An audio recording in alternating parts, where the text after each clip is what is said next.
अब देखो यहाँ पर स्टूडेंट्स, इसमें हमें सबसे पहले point relation between angle of friction phi and coefficient of friction mu. Mu क्या है? Coefficient of friction between thread. Mu one था coefficient of friction between collar.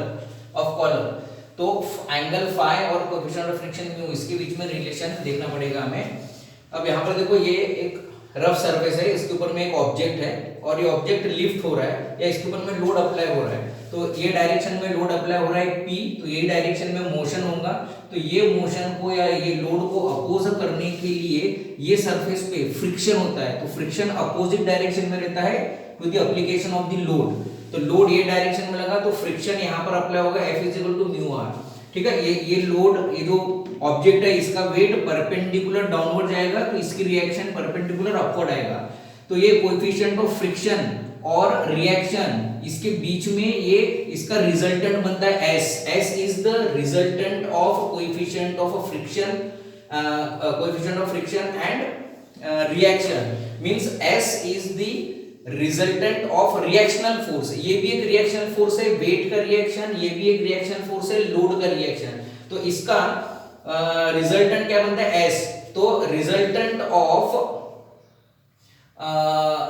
Reaction and coefficient of friction और reaction के बीच में का जो angle रहता है इसको हम लोग बोलते हैं एंगल ऑफ फ्रिक्शन फाई। तो ये एंगल ऑफ फ्रिक्शन फाई और ये सरफेस पे जो फ्रिक्शन हो रहा है तो जिसका कोएफिशिएंट ऑफ फ्रिक्शन है म्यू, इसका रिलेशन हमें देखना है। तो हमें पता है कि force is directly proportional to resistance या load is directly proportional to resistance. तो F = that force is directly proportional to resistance। तो F = μr। Mu is coefficient of friction. तो tan phi अगर लेंगे हम लोग तो tan phi क्या होता है? Opposite upon adjacent. तो अपोजिट क्या है? फोर्स और एडजेसेंट क्या है? रिएक्शन। तो tan phi = F/r। F का फॉर्मूला है F = μr। तो μr/r, ये r कट हो गए तो tan phi = म्यू। ये रिलेशन है tangent angle of coefficient angle of friction is equal to coefficient of friction mu. तो ये रिलेशन आपको पता होना चाहिए, tan phi = mu. Second, relation between helix angle and lead. Helix angle यानी वो थ्रेड्स के बीच, थ्रेड जो एंगल से इंक्लाइंड रहते हैं, that is helix angle alpha. ये हेलिक्स एंगल अल्फा है। और ये क्या है? लीड। लीड यानी कितना एक्सियल एडवांसमेंट हो रहा है उस स्क्रू का। जैसा ये इस टाइप का है, अगर मैंने इसको रोटेट किया, इसको पूरा 360 रोटेट किया तो ये कितना आगे गया? इतना 360 रोटेट किया, कितना आगे गया? तो दिस इज कॉल्ड लीड।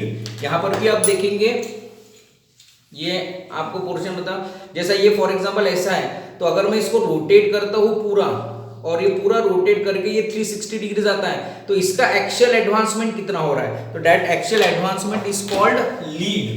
तो यहां पर अगर आप देखेंगे तो ये एक्सियल एडवांसमेंट, ये लीड देखना है। तो tan अल्फा = क्या होगा? Opposite upon adjacent. अपोजिट में क्या है? लीड। तो tan alpha = lead upon adjacent में क्या आता है? ये पूरा सर्कमफरेंस, पूरा पाई d, और ये है लीड।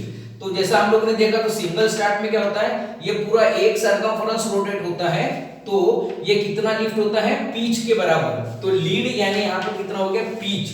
तो लीड जो है वो सिंगल स्टार्ट में P रहता है, डबल स्टार्ट में ट्वाइस P रहता है लीड, और ट्रिपल स्टार्ट में 3 टाइम्स रहता है। तो ये tan phi, ये फॉर्मूले में अगर देखेंगे तो tan phi = क्या हो गया? Lead upon circumference. समझ में आ रहा है? ये डायमीटर नहीं है, पूरा सर्कमफरेंस है। तो लीड यहां पर क्या है? सिंगल स्टार्ट में देखेंगे तो tan phi = P upon pi dm आता है। डबल स्टार्ट में देखेंगे तो tan phi = लीड ट्वाइस हो गया तो twice P upon pi dm, यानी एक बार रोटेट होने से वो पिच डिस्टेंस ऊपर जाता है। अगर एक बार रोटेट होने से ट्वाइस P डिस्टेंस ऊपर जाता है या एक्सियल एडवांसमेंट होता है तो उसको हम लोग क्या बोलते हैं? लीड ट्वाइस पिच का हो गया। ट्रिपल स्टार्ट में ये 3P अपॉन पाई d। तो फर्स्ट आपको पता होना चाहिए relation between angle of friction and coefficient of angle of friction and coefficient of friction. तो tan phi = म्यू।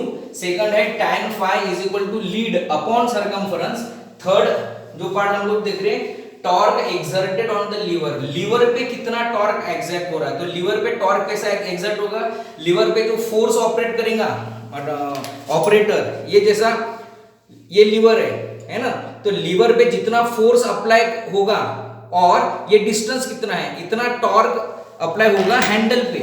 तो torque exerted on the lever it is capital T, और ये torque कितना है, फोर्स इनटू डिस्टेंस, फोर्स कितना जो handle पर apply हो रहा है, और डिस्टेंस कितना है, distance will be length of the handle.